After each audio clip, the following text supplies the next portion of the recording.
Hello and welcome to another episode of Soul Nectar Show, that show where we talk about all things essence, where we gather around the campfire and we share our stories of connection to that which is bigger than us, to the big mystery beyond the veil, and to those synchronistic moments that lead us closer to the remembrance of who we are in truth and what we're doing here in this playground called Earth. And I'm your host, Carrie Hummingbird. I love to introduce you to new ideas, new concepts, realizations, and to have conversations that provoke a remembrance of some kind of your own.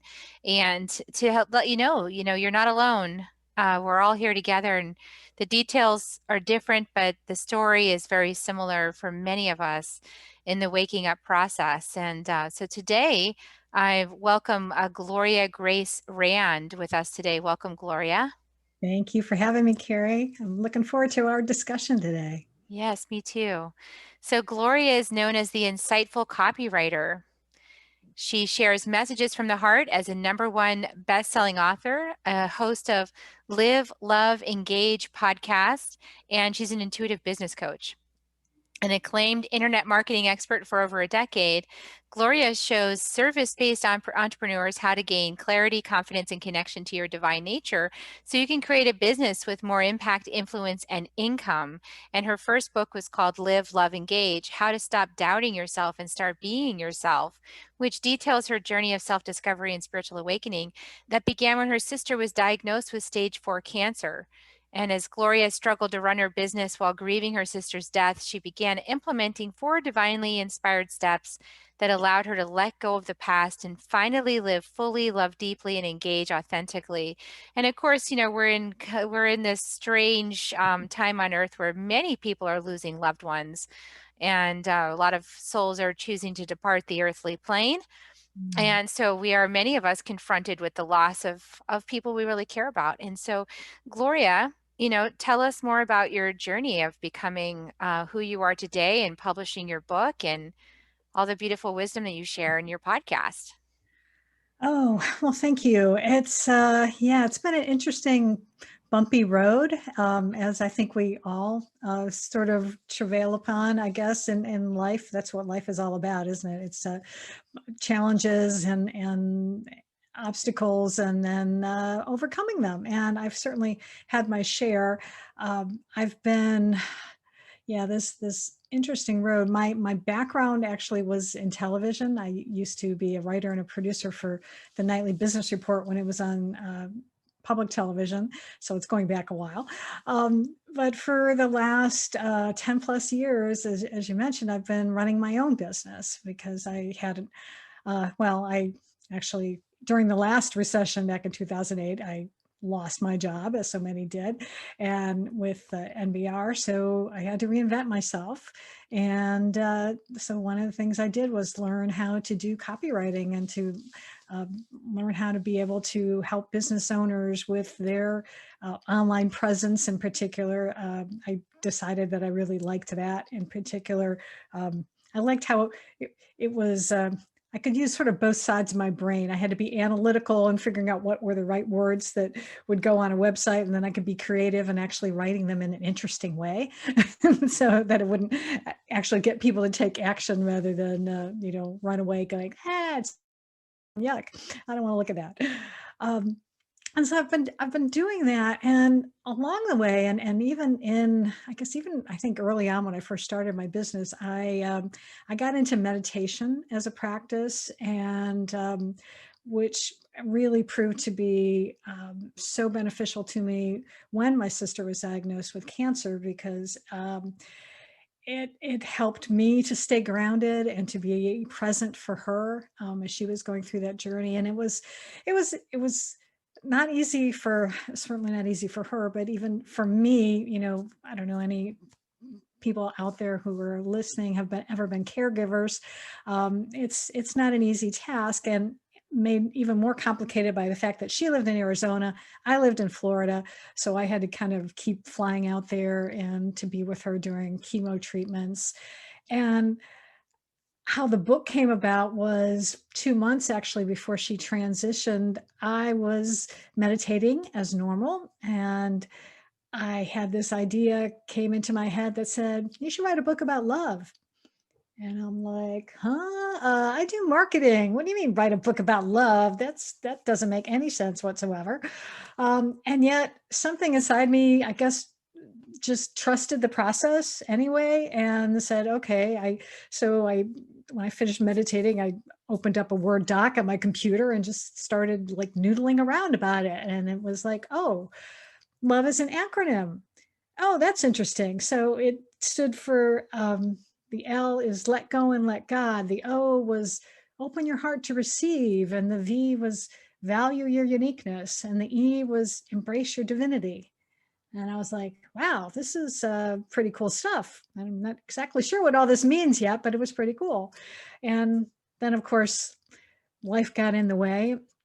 And I had to actually rush out to Arizona because my sister was not doing well. We almost lost her in October instead of 2 months later. And so it took me a few years to kind of revisit this idea. And as so often, the reason I had to write a book about love was because I had to learn how to love myself because I hadn't been job of that. And that's really, even in this last year of COVID 2020, it was like I really said, okay, I'm going to get serious about getting this book done. And so I did. And I still was learning even last year, going through some of these processes. And just like the value your uniqueness part was the section of the book I had the least amount of content. And I was like, as I was going through my notes and realizing that, I was like, oh, I guess we still have some work to do in this area, don't we? Okay. So that's sort of the long and the short of where all that came from. But I'm uh, so much better now than I've been before. And yet, as always, every day is a new day where I may still kind of slip up and have to say, okay, how do I want to be today? How do I want to react to this circumstance? And now I can choose um, and still feel the feelings. And then, but ultimately, I'm coming out on the better side of things, I guess you could say, than I did before.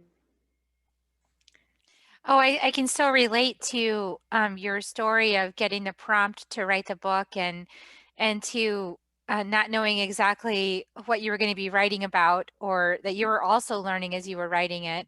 And I have had a similar experience with two of my books.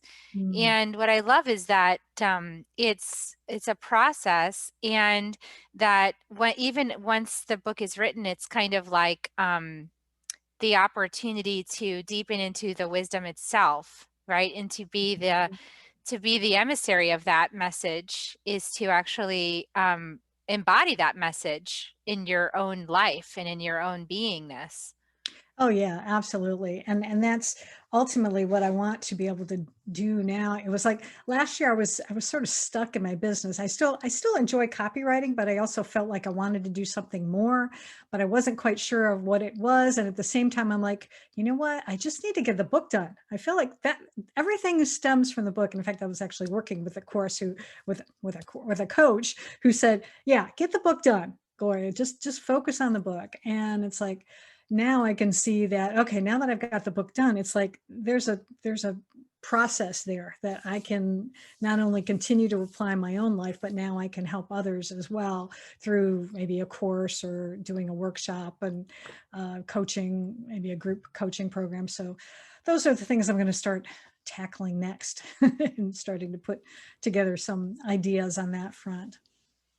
So that it's really powerful that you got the message while your sister was in the throes of passing Hmm. out of this existence, and that it seems like it opened your heart to look at life in a new way. Is that what happened for you?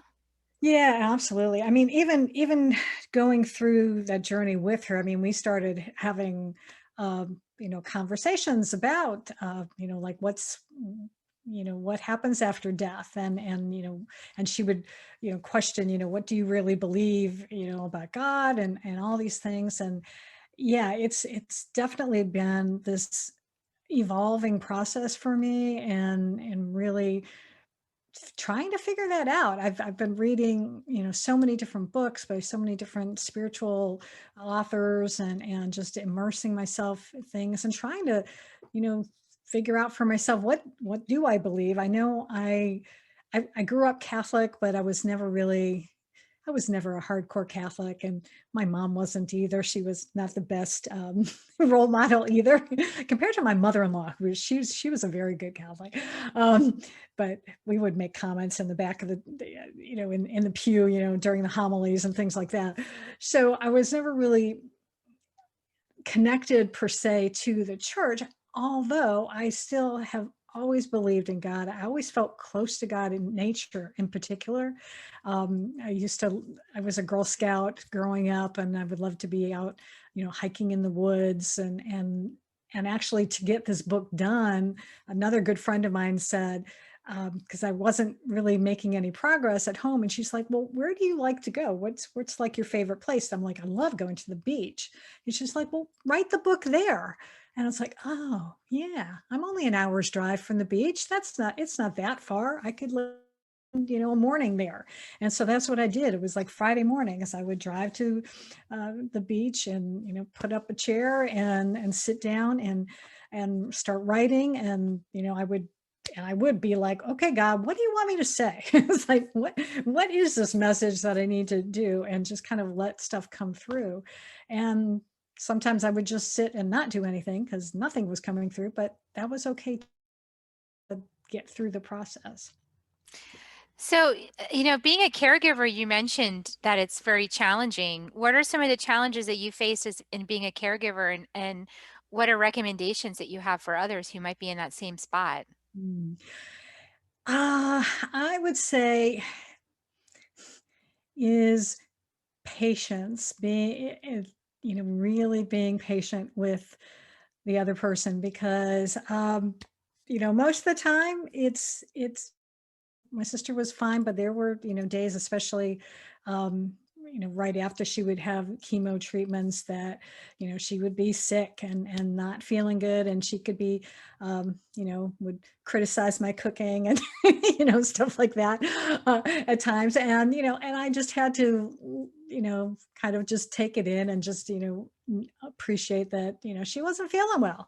And, and so I had to be able to do that. And um, to just really, and that's why I say the meditation really helped me a lot, because I think it did help to keep me grounded so that I could have that patience to be with her. And I did. It was amazing. I mean, I learned how to haul a nice little wheelchair around, and I could fold it up and pack it in the back of her car so I could take her to the doctor's appointments and take it out again. And I got really proficient at it. Heck, I even had to learn how to drive a stick shift for a little while, because that was the car my sister had. And I had never learned how to drive that. I was an automatic person. So that was an interesting challenge. Luckily, she finally wound up getting a new car with automatic. So she took pity on her sister. A friend gave her a good deal, so that I could drive her more easily to appointments. Um, but I would say also, though, advice is to definitely have some kind of other outlet, so that whether it is journaling or meditating or even getting respite. I mean, when she did go into hospice care, um, they would have someone come, and they could, give me a break for the day. So they would stay with her, and I could go out and, or even just for a few hours, go to a movie or something, and just kind of get a little break from the day to day, because it's stressful. And you're seeing someone that you love suffer, and that's hard, and you want to put on a brave face for them, but that wears on you, and so you have to take care of yourself. And so I had to do some of that. And and and we luckily also still had some good times together too. So all in all, it was an unfortunate thing, but it did have a lot of, now that I can look at it now from a couple of years distance, there were a lot of good that came out of that, especially in just us being able to bond closer, because she was 10 years older than me. And so we really didn't get close until we were adults anyway. Yeah, that's really powerful that you said that. Once you had some distance, you were able to see the benefits, that there was some gold inside of that experience. I think that as initially something like that happens, of course, the resistance to it is pretty big. It's like, oh, this shouldn't be happening, or this is undesirable. I don't want this to happen. And Mhm. yet, like years later, you could see how even in that experience, there was a lot of gold that you harvested as a person and in the relationship too itself. Yeah, absolutely. Yeah, I mean, we had some good times because once you had energy and we would still be able to go out. We went to a show one day, and one at Christmas time we baked cookies, and we did her the favorite kind, and that she loved to make. There's kind of a sugar cookie, and that you would flatten out and then put pecans on top of it. And she, of course, was, as big sisters would want to do, was telling me that, no, Gloria, you're doing it wrong. You need to flatten them more. And I was like, okay, fine. And then, of course, she was right. They turned out better. I was quite annoyed, but it's like that's a great memory that I have that I take with me now, and as something really enjoyable, that we had a good laugh about that, even in the midst of all the drama and trauma and stress of dealing with this illness. Yeah, it's so typical that some of the inspirations for creating something beautiful and soul filled in life have they initiate in these dark times. Hmm. And it sounds like that was the case for you with this situation. Yeah, absolutely. I mean, and I do really believe that it was this absolute gift that God gave me, that knew that I needed to have this, as a way to be able to heal, not only healing the grief of losing my sister, but also healing myself. And we grew up with an alcoholic dad, and so we had um, slightly different childhoods because of the age difference, but still a lot of similarities and things. And yeah, and it's growing up in fear is not a good way to be, and it affects it affects you. I didn't really realize so much. I think a lot of times think we were in denial, maybe, or we just kind of just kind of push that to the side and don't think about it. But it was like, yeah, I see now how I reacted to things, and how I um, yeah, just in how I engage with different people. It's like, oh, yeah, it's because that is how I grew up, and it did have an impact. And now, thankfully, I'm an adult and I'm grown up, and I don't have to live in fear. I can make different choices. And that's what, putting in some of these practices and learning about it, and trying different things out for myself to see what works, has made a huge difference in my life. And yeah, it's like so much good has come out of that, and I'm really grateful. And gratitude is definitely one of the practices I've learned over the years, to be grateful, for the trials and the joys in life. Yeah, it's definitely a practice that I find to be helpful as well as being grateful, even in the face of things that I think shouldn't be so or things I don't wish to be so. And, Mhm. because that's sort of arguing with reality. And so I've learned arguing with reality doesn't work out so well. Yeah. Um, so what are some of your favorite messages that came to you through writing the book? What are some of the more potent messages that you live by today? Oh, I would say definitely, letting go and letting God, which has encompassed so many different things, and I'm still sort of unpacking it, and realizing it even means different things now than it did originally. Because my initial thought of it was, it really is, and I think still the most powerful one, is letting go of these limiting beliefs that, really, I think just about everybody has, but especially gets heightened, I think, in people who have suffered some sort of trauma, in growing up. But letting go of these feelings that you're not enough, and that you're not worthy, and really letting God. into my life. And learning, one of the things I have learned over the last, and it has been really over the last 4 years since she passed, is learning how to trust my intuition. Because I remember so many times in the past where I would, you sort of get that feeling, oh, I should go this way, and I don't do it, and then I react. It turns out badly because of that, because I didn't follow my intuition. So now when I get these nudges, I listen. and that's, I think, a good lesson is really to start tuning into that. And um, because your soul knows, your spirit, your higher self, however you want to refer to it, really does know what's best for you. And the more you can lean in and really start listening, uh, wonderful, miraculous things start to happen. And it's been a real good blessing for me. And just even continuing to meditate, I've done different styles of meditation over the years. And um, so it doesn't matter really how you meditate. I think just spending some time in being quiet and listening, um, it's it's amazing what happens. In fact, for me, music has always been a big part of my life. From when I was a little kid, I used to dance, and I've always loved to sing. And over like the last couple of years, especially, when I would be meditating, all of a sudden a song lyric would pop into my head, and I'd be like, oh, that's weird, because it's like I haven't heard that song in a long time. I wonder why. And so I started learning that I would Google that song and then read through the lyrics and go, huh, oh, okay, yeah, that makes sense. I see why that. Thank you for the message. Okay, I appreciate that. And it's so that's like another lesson too, I think, is to pay attention to signs.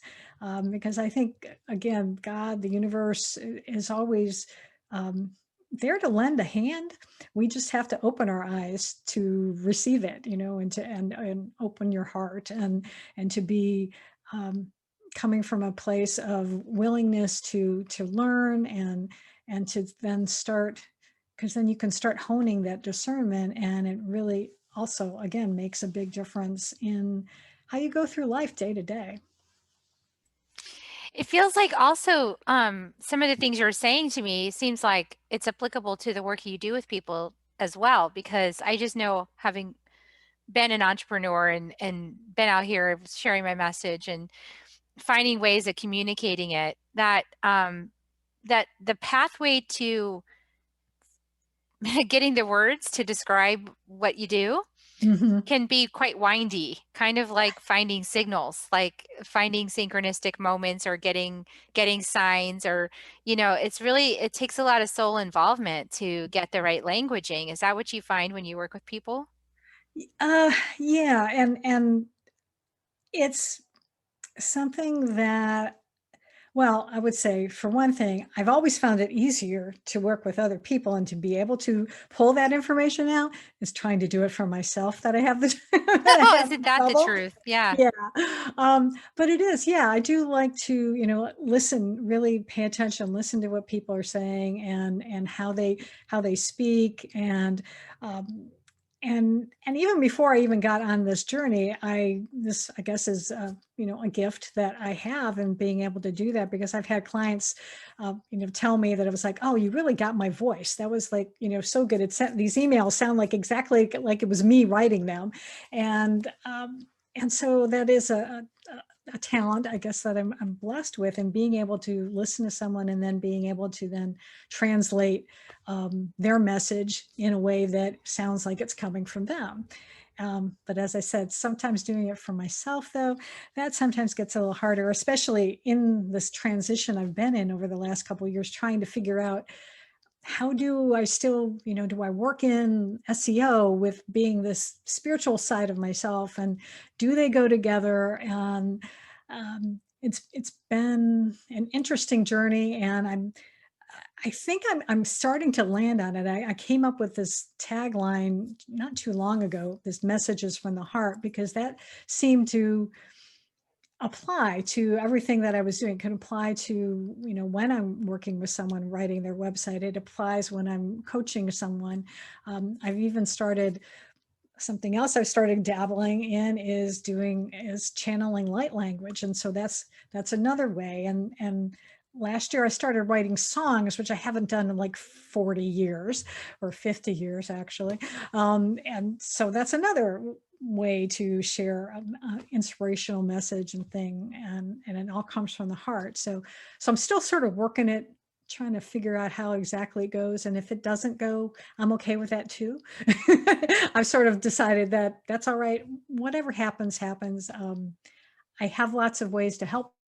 I think that's really a cool thing. So I don't have to necessarily pigeonhole it, I guess.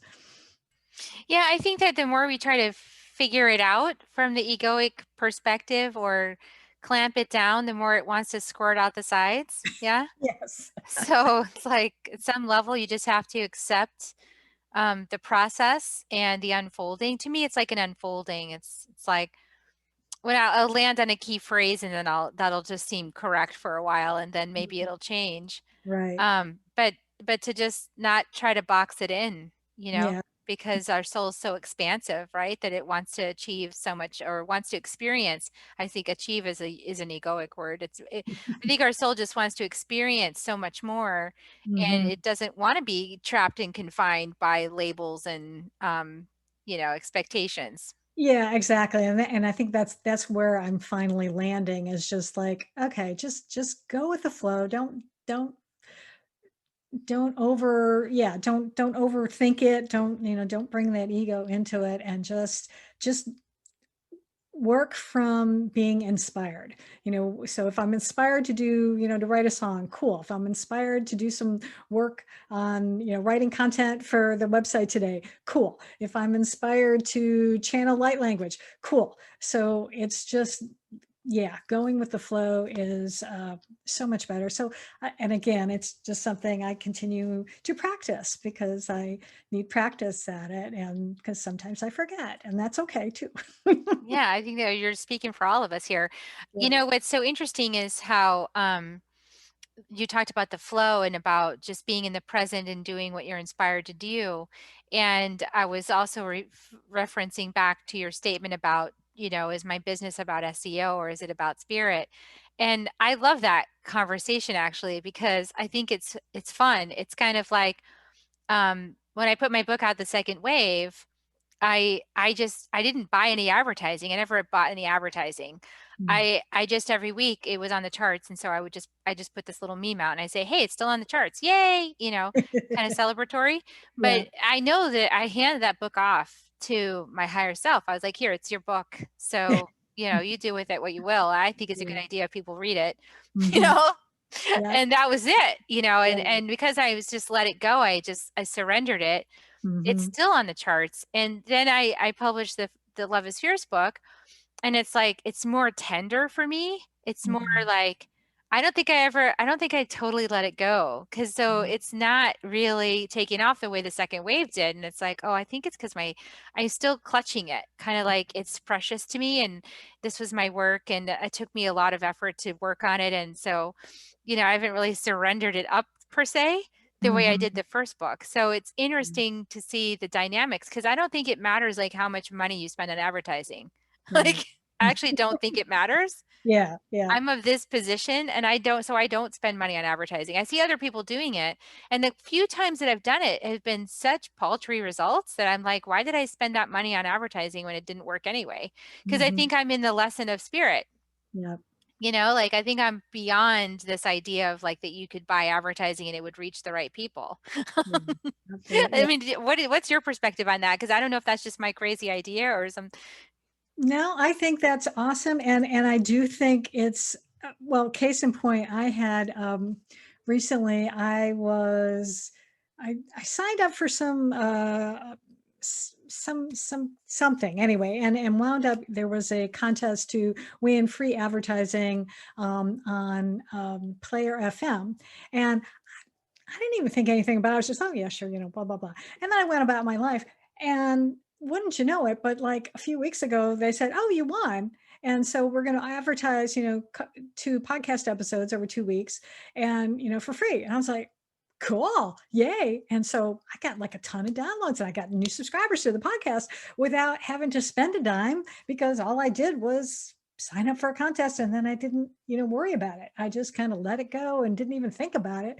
And but I've also been, having this intention that that I set an intention that I wanted to exceed, X number of downloads on my podcast this month. And so I did now for the for the month of March, because the universe, supplied me a way to do that. And that was really cool. So now I have to set a new number for the next time and just say, okay, that'd be nice. My intention is to, get this next number, and and we'll see how that comes around. And I'm not going to hold any attachment to how it comes, because um, I want to concentrate instead on just delivering good content and just being of service to people. And I think when you come at it from the heart, then that's when you can receive from the heart as well. Yeah, and I like it. What you said is that you set the intention and then you took an action, which was to enter the contest. It came to you, you took the action, and then Yeah. that was it. You let go of the action. It's like it either Yeah. works or it doesn't. It doesn't Yeah. matter. Like and because it was aligned with universal intent, it happened, Yeah. right? Yeah. Exactly. It's like you can't force these things. And I've also learned like some of it's timing. Like my book Love is Fierce is a big book. It's a very challenging book for a lot of people because it's like your mother wound, right? It's like, oh man, that's like what Yeah. else is there? That's the core, the Mhm. separation from spirit and from, our divine mother and our biological mother and all of this. Mhm. Such heavy, big content, right? Yeah. And so people have to be ready for that. So there's Mhm. also this kind of timing, there's this divine timing, and it's sometimes you wonder why, or sometimes I guess I could claim that for myself, but I wonder why such the big hurry, like hurry, hurry, hurry, get it done, get it done, get it done. And then bam, it's done. And I'm just sitting back on my haunches going, and you know, and so I'm just prepared, right? Like I'm prepared for the moment because Yes. it will serve a lot of people. And I'm just sitting back like, okay, well, whenever people are ready to be served by it, I guess they'll find it, Absolutely. Yeah. you Yeah. know? And divine timing is so impressive, because also I think getting my book out this year in particular, and how that finally came about, because it could have been done a couple years ago. But I love that I finally decided that, okay, I wanted to get it published in 2021. It was like, I can do it. I can get it done by then. And so I was checking with my publisher, because I was thinking, well, maybe around Valentine's Day, because it does deal with love. And then it was like, oh, wait a minute. What about my sister's birthday was February 21st. Ah, And then this is the year 2021. It was like, oh, could we get it out by then? It was like, yeah. So I was able to do it. And it was like, yeah, see, that was perfect. 2/21/21. That was like such a perfect date for it to be out in the world, because it, deals with her, as well as myself in the book. So oh, what a wonderful way to honor your sister by publishing the book on the anniversary of her birthday. yeah, yeah. That's just so beautiful and thoughtful. Oh, Wow. yeah. So I guess that this book is on Amazon, yes? It is on Amazon, yes, and Barnes and Noble as well. So you can either place you can find it, and Goodreads too. Although I guess that still goes to Amazon or whatever. So I'm learning all these new You're places. learning all the things. I know, me too. Yeah. So, and your podcast, so I know I'm going to be on your podcast Yes. very soon. And by the time this is released, it'll already be out. So I'll put a link to this episode, to my episode on your podcast here, so people can check it out if they want to check out our conversation over there. Yeah. And is there any other thing you want to share with people about how to get started with you, or the kind of help that you can provide? Because there's a lot of people on here on my podcast that are also leaders of light and healers and Mm. people that service to others, and maybe they might be interested in what you have to offer. Oh, yeah. Well, thank you for that. Yeah. I mean, I would love to talk with anyone about just about anything. If you need help with your business, you need help with your online presence, just dealing with, dealing with grief, whether it's losing a loved one, or ending, ending a marriage or something like that.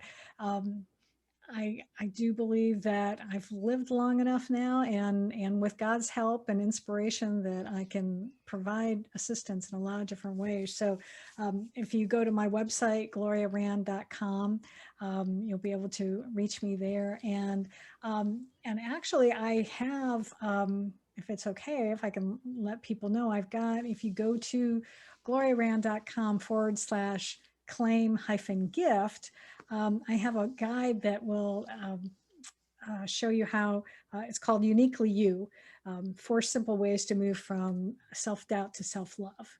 And you could get that as well. And just a So it's little gloriarand.com/. claim, CLAIM-gift. I know it's not the best URL in Awesome. the world, but it's to claim your gift. Claim your gift there. Awesome. I will put that in the show notes and you guys can go claim that gift and check it out and see what Gloria's got to offer. It's been such a pleasure having our conversation today and learning more about you and your book, Live, Love, and Engage. And I look forward to getting into that book and seeing what you have to share from your heart about loving. It's so powerful, you know. Mm. It's all there is. Love is all there is. Well, thank you so much. I so enjoyed our conversation today. Thank you for having me on the show. And I look forward to talking with you again soon. Yes, absolutely. So everybody, share this out if you found some tidbits that are useful to you. Like, please share it out. Please subscribe, like, all of that. Give us stars and all that stuff on iTunes and YouTube and everywhere you find it. And we're going to give you kisses now. So would you like? I'm going to give kisses. Do you want to help give kisses to everybody? Sure. Okay, here they come, everybody.